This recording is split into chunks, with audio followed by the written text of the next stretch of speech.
एक आदमी ने बुद्ध के मुंह पर थूक दिया। उन्होंने अपनी चादर से थूक पोंछ लिया और उस आदमी से कहा, कुछ और कहना है?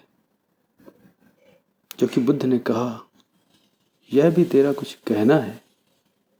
वह समझ गया, कुछ और कहना है। आनंद तो बहुत क्रोधित हो गया। उनका शिष्य वह कहने लगा, यह सीमा के बाहर की बात हो गई। आप पर और कोई थूक दे और हम बैठे देखते रहें। जान लेने देने का सवाल हो गया अब तो। आप आज्ञा दें, मैं इस आदमी को ठीक करूंगा। क्षत्रिय था आनंद, बुद्ध का चचेरा भाई था, योद्धा रह चुका था। उसकी भुजाएं फड़क उठी। उसने कहा कि हो गया बहुत, मैं भूल ही गया कि हम भिक्षु हैं, सन्यासी हैं। बुद्ध ने कहा कि उसने जो किया वह क्षम्य है, लेकिन तू जो कर रहा है वह और भी खतरनाक है। उसने कुछ किया नहीं है, सिर्फ कहा है। तुझे समझ नहीं आता आनंद। कभी ऐसी घड़ियां होती हैं जब तुम कुछ कहना चाहते हो लेकिन कह नहीं सकते। शब्द छोटे पड़ जाते हैं। किसी को हम गले लगा लेते हैं। कहना चाहते थे लेकिन इतना ही कहने से कुछ काम न चलता कि मुझे बहुत प्रेम है। बहुत साधारण मालूम होता है। गले लगा लेते हैं। गले लगा कर कहते हैं। इस आदमी को क्रोध था, ये गाली देना चाहता था, लेकिन गाली इसको कोई मजबूत ना मिली। उसने थूक कर कहा, बात समझ में आ गई। हम समझ गए इसने क्या कहा। अब इसमें झगड़े की क्या बात है? इससे हम पूछते हैं आगे और क्या कहना है। वह आदमी शर्मिंदा हुआ। वह बुद्ध के चरणों पर गिर पड़ा। उसने कहा, मुझे क्षमा कर दें, मैं बड़ा अपराधी हूँ और आज तक तो आपका प्रेम मुझ पर था।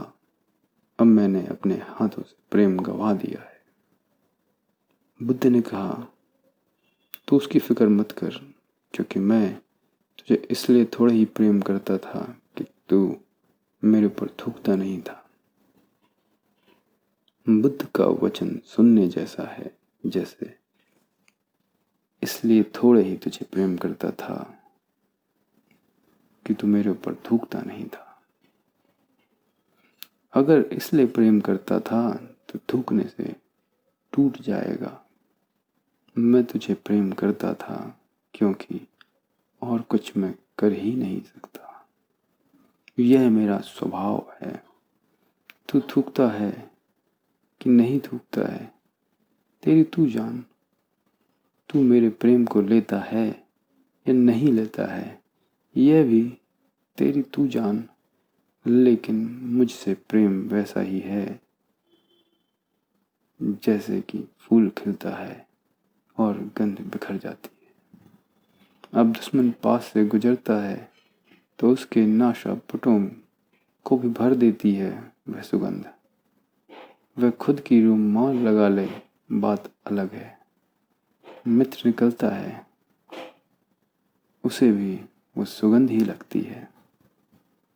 मित्र थोड़ी देर ठहर जाए फूल के पास और उसके आनंद का भागीदार हो जाए, बात अलग है। कोई ना निकले रास्ते से तो भी गंध गिरती है सूने एकांत में। तो बुद्ध ने कहा कि प्रेम मेरा स्वभाव है। बुद्ध ने नहीं कहा कि प्रेम करो, क्योंकि तुम प्रेम शब्द से गलत समझते। तुम जिसे प्रेम कहते हो वही समझते हो। बुद्ध ने कहा, अवैर, कृपा करो, इतना ही। बैर मत करो।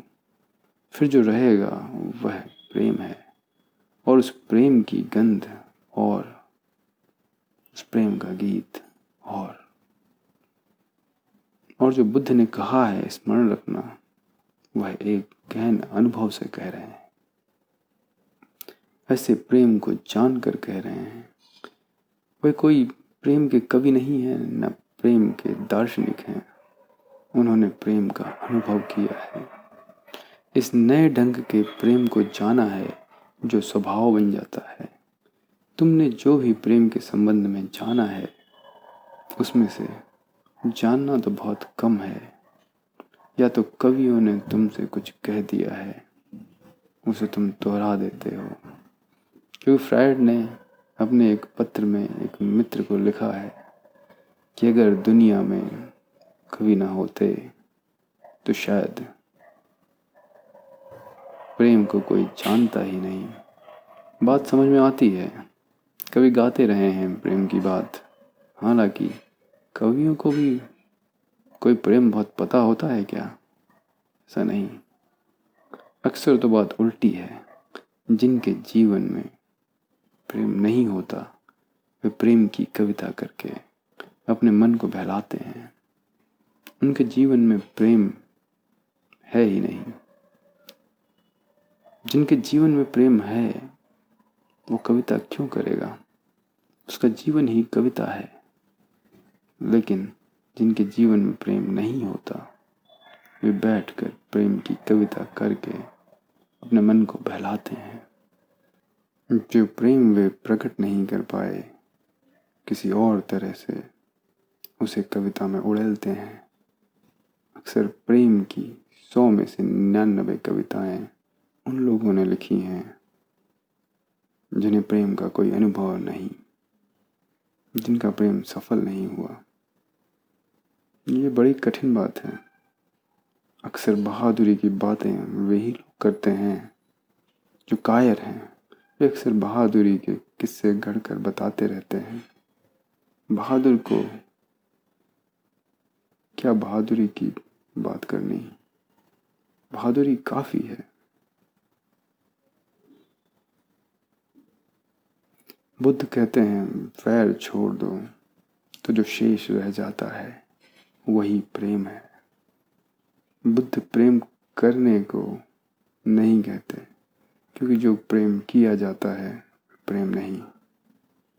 तुम चिकित्सक के पास जाते हो, वह निदान करता है बीमारी का, वह औषधि देता है बीमारी मिटा देने के लिए। जब बीमारी हट जाती है तो जो शेष रह जाता है वही स्वास्थ्य है। स्वास्थ्य की अलग से चर्चा करनी फिजूल है और खतरा भी है, क्योंकि तुमसे अगर यह कहा जाए कि प्रेम करो तो तुम वैर तो न छोड़ोगे, प्रेम करना शुरू करोगे। क्योंकि करना तुम्हें सदा आसान मालूम पड़ता है, क्योंकि करना अहंकार को तृप्ति देता है। तुम प्रेम करना शुरू करोगे, वैर तो न छोड़ोगे, प्रेम करोगे। तो ऐसा हो सकता है कि तुम वैर को प्रेम से ढक दो, वैर तो बना रहे और प्रेम के आवरण में ढक दो। तब तुम्हारा प्रेम भी झूठा होगा, क्योंकि वैर के ऊपर प्रेम कैसे खड़ा हो सकता है? तुमने बहुत बार प्रेम किया है, तुम जानते हो भली भांति तुम्हारे प्रेम में घृणा मिटती नहीं, दब जाती है। जैसे राख में दबा हो अंगारा, मिटता नहीं। तुम प्रेम भी करते हो उसी को, घृणा भी करते हो उसी को। सांझ उसके गीत गाते हो, सुबह गालियां देते हो उसी को। अभी उसके लिए मरने को तैयार थे, क्षण भर बाद उसी को मारने को तैयार हो जाते हो। यह तुम्हारा प्रेम बुद्ध भली भांति जानते हैं। यह प्रेम घृणा को मिटाता नहीं, घृणा को सजा भले देता हो, आभूषण पहना देता हो, घृणा को सुंदर बना देता हो, जहर पर अमृत का लेबल लगा देता हो, लेकिन मिटाता नहीं। इसलिए बुद्ध ने प्रेम की बात ही नहीं की। बुद्ध ने कहा है अवैर, तुम बैर छोड़ दो, तुम घृणा छोड़ दो, तो जो शेष रह जाएगा वही प्रेम है। और इस प्रेम का गुण धर्म अलग है। तुम जो प्रेम करते हो वह कृत्य है। बुद्ध जिस प्रेम की बात कर रहे हैं वह कृत्य नहीं है, ना ही कुछ संबंध है, वह बस तुम्हारा स्वभाव है।